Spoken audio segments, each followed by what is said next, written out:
살아가면서 우리가 놓치지 말아야 될 게 있어요. 관계 속에서 어떤 사람과의 신뢰가 쌓이느냐, 경험을 통해서 저 사람은 옳구나, 아니면 저 사람은 맞구나라는 것이 느껴지면 이제 서로 간에 신뢰가 쌓이기 시작합니다. 여러분, 요즘 젊은 친구들이 삼요가 있대요. 왜요? 제가요? 뭐요? 요즘 젊은 친구들이 뭘 시키면 항상 하는 이 질문이래요. 근데 우리 세대, 저희 세대 이상 어르신들은 이렇게 질문하면 대드는 것처럼 느껴지잖아요. 너 이것 좀 할래? 왜요? 너 이것 좀 할래? 제가요? 이렇게 하면 예전에는 네 해야 되는데, 이 친구들은 왜 내가 해야 되고 왜 내가 그것을 해야 되는지에 대해서 정확하게 인지를 해주지 않으면 이게 대드는 게 아니에요. 그냥 물어본다는 거예요. 그런데 몇 번의 질문을 하고 나서 이제 그 아이들도 그 친구들도 저 사람이 이제 어떤 일을 시킬 때는 이유가 있다는 것을 확신하는 시기가 오면 이제 그 친구들도 뭐 하라는 거예요? 그냥 시키는 대로 하게 된다는 거예요.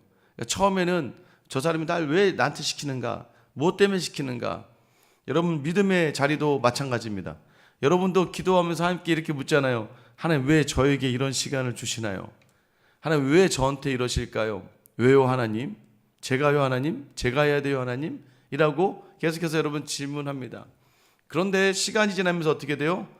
하나님이 주시는 것, 하나님이 하라고 하시는 것, 거기에 순종하니까 역시 하나님은 옳으시구나. 하나님 옳으시구나. 여러분, 하나님이 맞다, 하나님이 옳다, 하나님이 의롭다 라는 것을 우리의 신앙의 체험을 통해서 인정하고 고백할 때 비로소야 우리 입에서 나오는 말이 뭐예요? 할렐루야라는 거예요. 할렐루야의 의미가 무엇입니까? 여호와를 찬양하라. 왜 찬양합니까? 그는 항상 옳으시기 때문이에요. 여러분, 여러분의 삶의 자리가 늘 할렐루야로 시작되고 할렐루야로 맞춰지기를 예수님의 이름으로 축원합니다. 이 할렐루야라는 표현이 나오는 책이요, 딱 2권밖에 없습니다. 어디예요? 지금 우리가 하고 있는 요한계시록, 그리고 시편밖에 없어요. 여러분, 그것은 무엇을 의미할까요?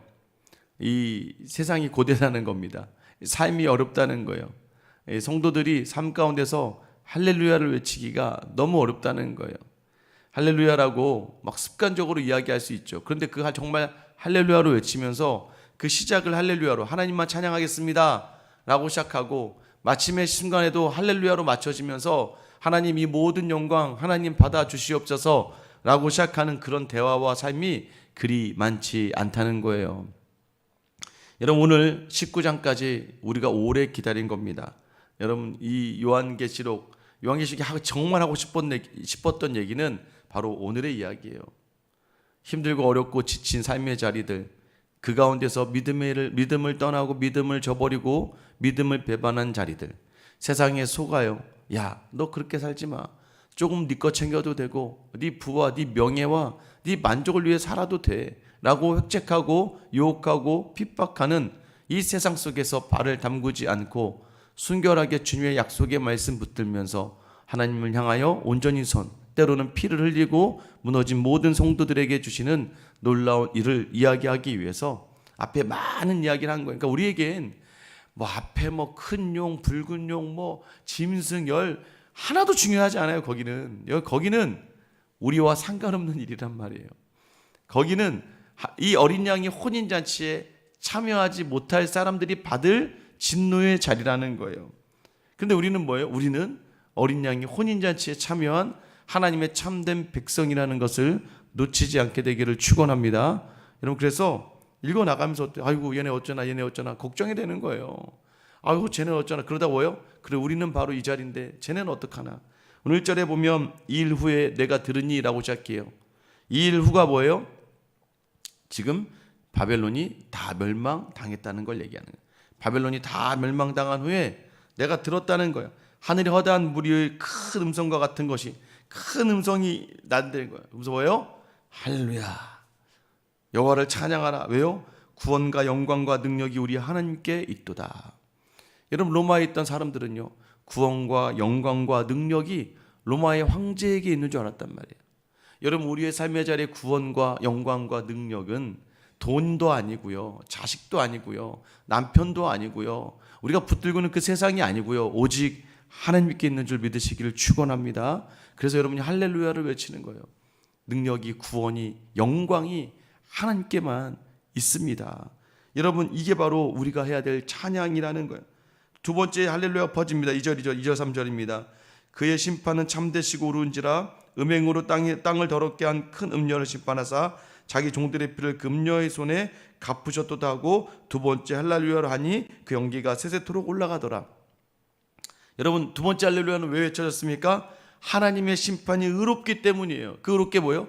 음행으로 땅을 더럽게 한, 하나님의 세상을 오염시키고 하나님의 사람들을 변질시켜버리는 그 음녀를 하나님이 심판하셨고, 그 자기 종들의 피, 그 세상에서 믿음을 지켜 흘렸던 자기 종들의 피를 하나님이 온전히 갚으시는 하나님이다. 하나님이 갚으신다. 능력과 영광이 있는 하나님이시기에 할렐루야 외치고, 자기 종들의 피를 갚아주신 하나님이기에 우리가 할렐루야를 외친다는 거예요. 그리고 그 두 번째 할렐루야 끝에서는 그 연기가 세세토록 올라간대요. 근데 여기서 말하는 그 연기가라는 표현은요, 원래 그녀의 연기가 세세토록 올라간다라는 표현입니다. 그녀가 누구예요? 음녀. 이 표현은 무엇이냐면, 심판은 끝났어요. 끝났는데 우리는 그러면 다시 그 바벨론이 다시 오면 어떡하지? 라고 생각할 그 생각을 차단하는 거예요. 아니야. 세세토록 올라가. 이미 심판이 끝났고 종결되었고 그 효과는 계속해서 된다. 이 연기가 올라가는 동안 세세토록 올라가는데, 그것은 뭐예요? 그 진노와 멸망의 대상인 곳은 계속 멸망이지 다시 회복함이 없다는 걸 얘기하는 거예요. 여러분, 우리가 가끔은 저 사람 다시 돌아오면 어떡하지? 그럼 무섭잖아요. 돌아올 일이 없다는 거예요.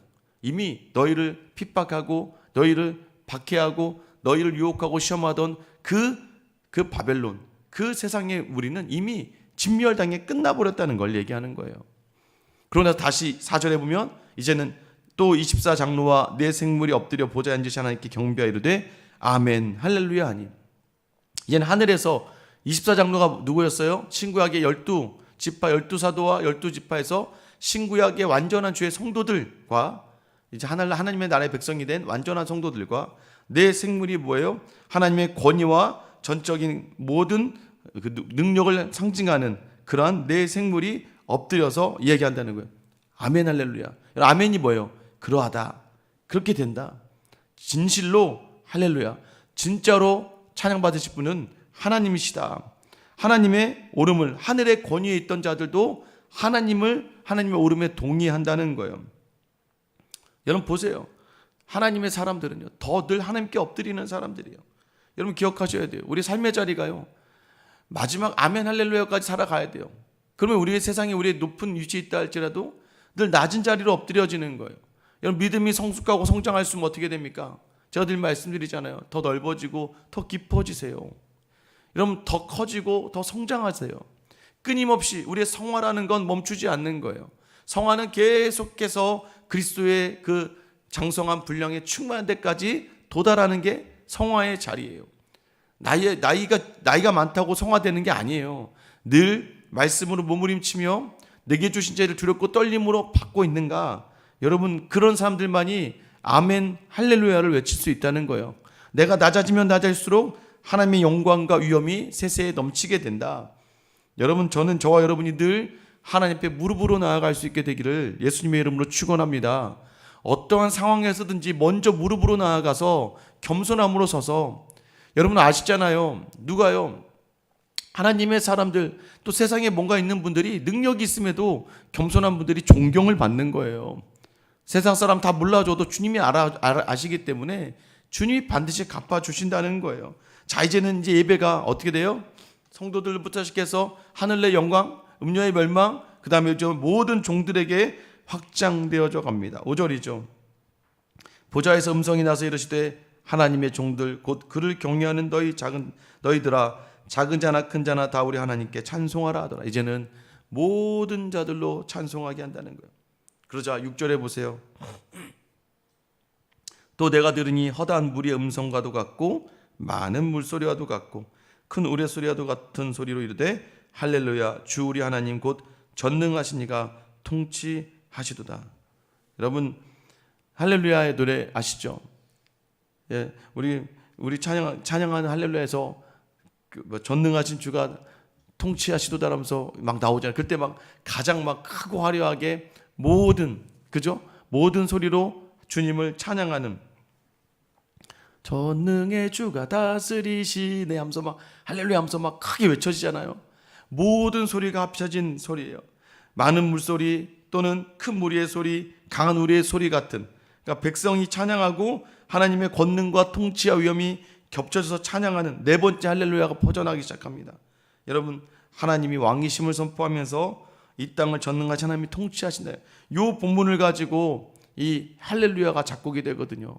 이 할렐루야의 그 자리에 뭐라고 써 있는 줄 아세요? SDG라고 써 있어요. 솔리데오 그라시아, 오직 하나님만 영광 받으시옵소서 하면서 여러분 악보에 이렇게 기록되어 있어요. 하나님만 통치하시기 때문에 하나님만 영광 받으셔야 된다.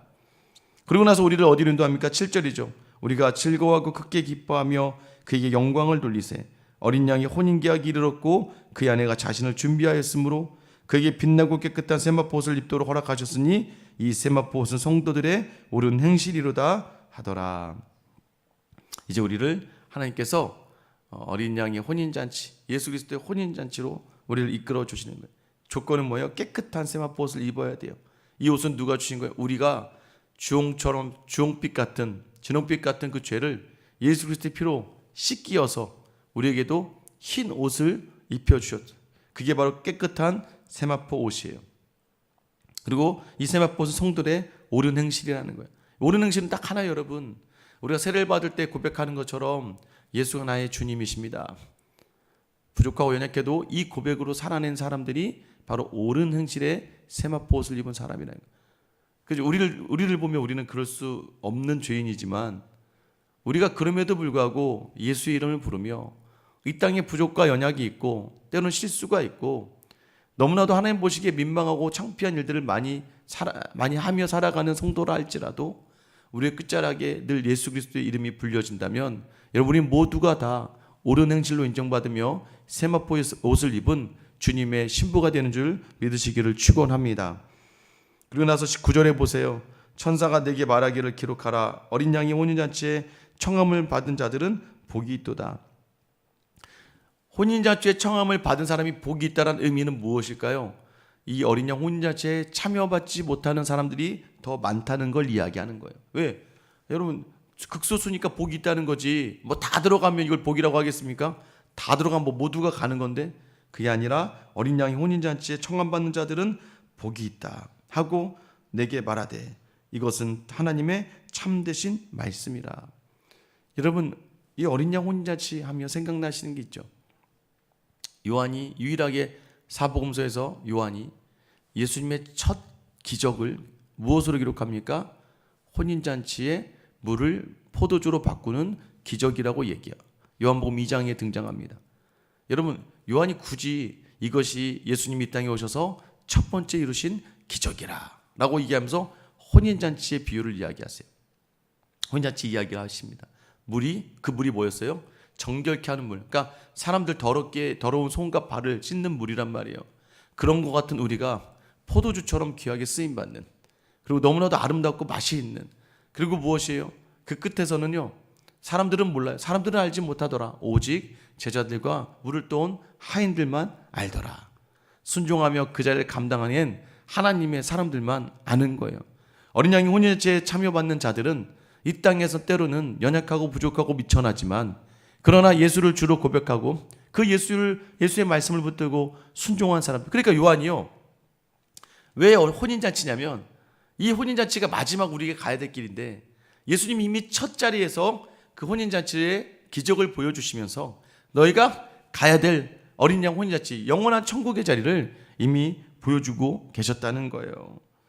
여러분, 오늘 이 시간 우리의 모든 자리, 여러분, 우리가 하나님을 온전히 섬긴다면 하나님께서는요, 우리의 삶의 모든 자리를 채워주시는 분이고, 그렇지 않다 할지라도 이미 우리를 부르신 하나님께서는 우리를 그 혼인잔치에 이미 참여한 자로 부르셨다, 확정된 하나님의 초대라는 것을 놓치지 않는 여러분 되시길 예수님의 이름으로 축원합니다.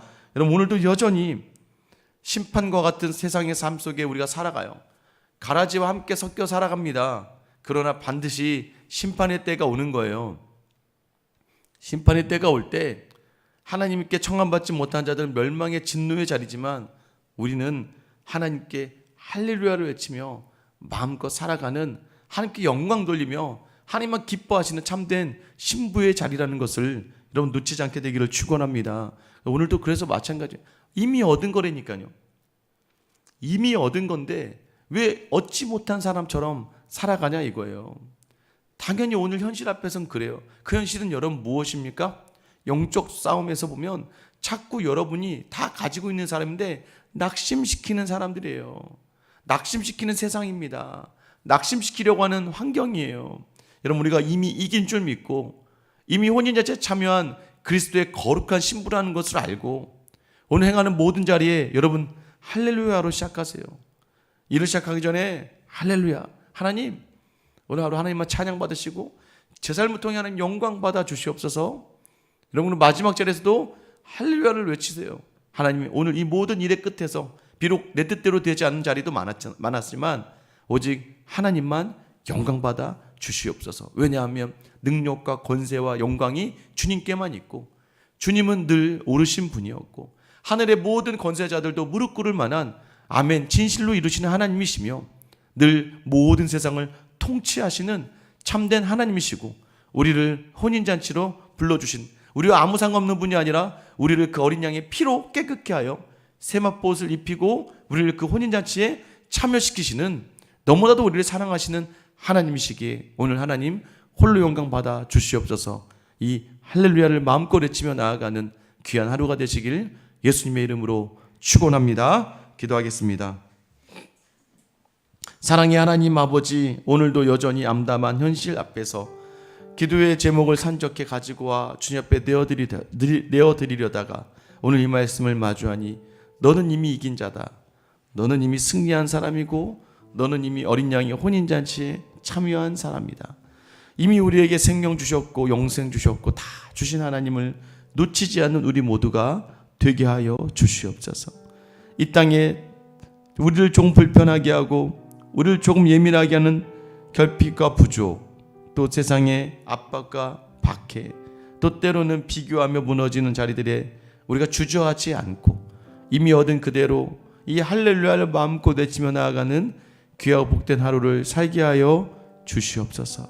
아버지 하나님, 오늘 모두 일을 시작해서 할렐루야를 외치고 그 마지막 끝자락에서 할렐루야로 마무리할 수 있는 하나님만 찬양하는 믿음의 사람들의 하루가 다 되게 하여 주시옵소서. 오늘 우리에게 할렐루야의 거룩함을 외치기 위하여 자기 몸을 아낌없이 내어주시며 우리를 반드시 혼인잔치로 부르시고 이끌어내실 우리 주 예수 그리스도의 이름 받들어 기도드립니다. 아멘.